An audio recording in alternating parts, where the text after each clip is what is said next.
जिस स्त्री को बेटा वाला हो अथवा बेटे का मिला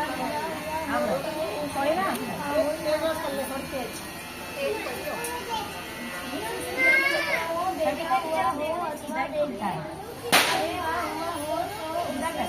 आहुति माता का उद्गमन करना चाहिए। एक थाली में 7 जगह 4 पूरियां रखकर उन पर थोड़ा दो हलवा रखे। इसके साथ ही एक साड़ी ब्लाउज उस पर सामर्थ्यानुसार रुपए रखकर थाली के चारों ओर हाथ फेंककर श्रद्धापूर्वक सासू जी के पांव लगकर वह सभी सामान सासू जी को देवे। तिल तथा रुपए सासू जी अपने पास रख ले तथा हलवा पूरी का बयान बात दे। बहिन बेटा को यहाँ भी बनाना भोजन भेजना चाहिए। आहुति माता की कहानी। एक साहूकार था जिसके 7 बेटे और 7 बहुएं थी।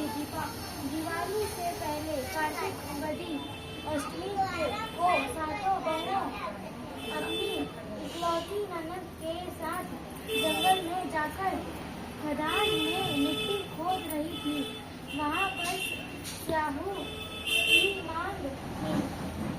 मिट्टी खोदते समय ननद के हाथ से स्याहू का बच्चा मर गया। इससे स्याहू माता बहुत नाराज हो गई और बोली, मैं तेरी कोख बांधूंगी। तब ननद अपनी सातों भाभियों से बोली, तुम में से कोई अपनी कोख बंधवा लो। सभी भाभियों ने अपनी कोख बंधवाने से इनकार कर दिया, परंतु छोटी भाभी सोचने लगी कि अगर मैंने अपनी कोख नहीं बंधवाई तो सासू जी नाराज होंगी। यह सोचकर ननद के बदले में छोटी भाभी ने अपनी कोख बंधवा ली। अब इसके बाद उसको जो बच्चा होता वह 7 दिन का होकर मर जाता। एक दिन पंडित को बुलाकर पूछा, मेरी संतान 7वें दिन क्यों मर जाती है? तब पंडित ने कहा, तुम सुरही गाय की सेवा करो। सुरही गाय स्याहू माता की भायली है, वह तेरी को खुलवा देगी, तब तेरा बच्चा जिएगा। अब वह बहुत जल्दी उठकर चुपचाप सुरही गाय के नीचे साफ सफाई कर आती। सुरही गाय ने सोचा, रोज उठकर कौन मेरी सेवा कर रहा है, सो आज देखूंगी। गौ माता खूब सवेरे उठी। क्या देखती है कि साहूकार के बेटे की बहू उसके नीचे साफ सफाई कर रही है। गौ माता उससे बोली, क्या मांगती है? बोली, साहू माता तुम्हारी भायली है, देख ले पानी आ बैठा, तेरी कोख बांध रखी है, सो मेरी कोख खुलवा दो। गौ माता ने कहा, अच्छा। अब तो गौ माता सभी बार साहूकार की बहू को अपनी भायली के पास लेकर चली। रास्ते में कड़ी धूप थी, सो दोनों एक पेड़ के नीचे बैठ गई। थोड़ी देर में एक सांप आया।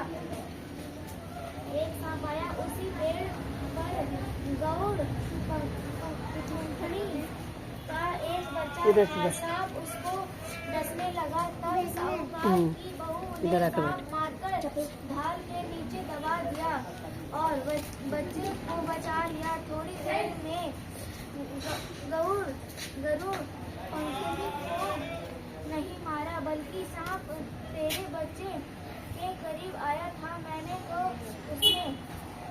उससे तेरे बच्चे की रक्षा की है।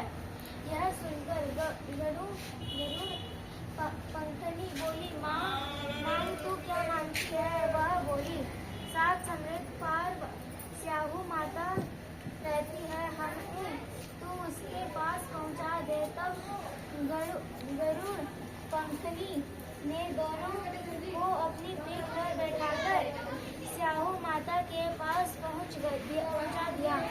स्याहू माता उनको देखकर बोली, आ बहन, बहुत दिनों में आई है। फिर कहने लगी, बहन, मेरे सिर में जुए पड़ गए हैं। तब सुरही के कहने पर साहूकार की बहू ने उसकी सारी जुए निकाल दी। पर इस पर स्याहू माता प्रसन्न होकर बोली, तूने मेरे सिर में बहुत सगाई घेरी है, इसलिए तेरे 7 बेटे और 7 बहू होंगी।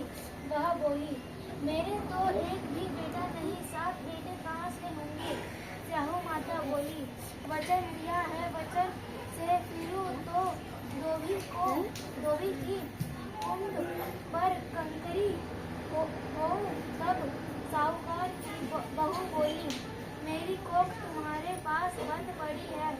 यह सुन स्याहू माता बोली, तूने मुझे दिया था, जा तेरे घर पर तुझे 7 बहू मिलेंगी, तो तू जाकर उजमन करियो, 7 आरोही बनकर 7 कढ़ाई करियो।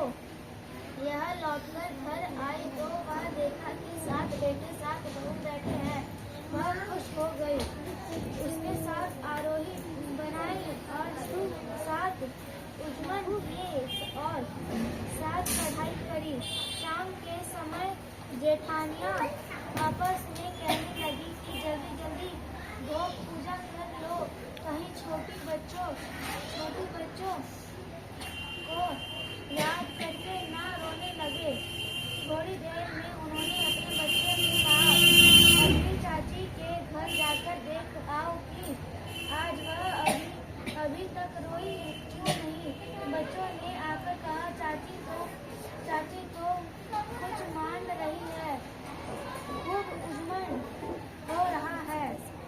यह सुनते ही जेठानियाँ दौड़ी वहाँ आई और आकर कहने लगी कि तूने कोख कैसे खुलवाई? वह बोली, तुमने तो कोख बनवाई नहीं, तो मैंने कोख बनवा ली थी।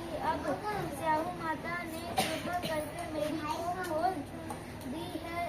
स्याहू माता जिस प्रकार उस साहूकार की बहू की कोख खोली, उस प्रकार हमारी भी कोख खोलिए। एक कटोरी में गेहूं के दाने लेकर कहानी सुने। इस दिन मिट्टी में हाथ नहीं डालना चाहिए। विशेष कथा का जोड़ा पढ़ने के लिए गणेश जी विनायक की कथा भी पढ़े।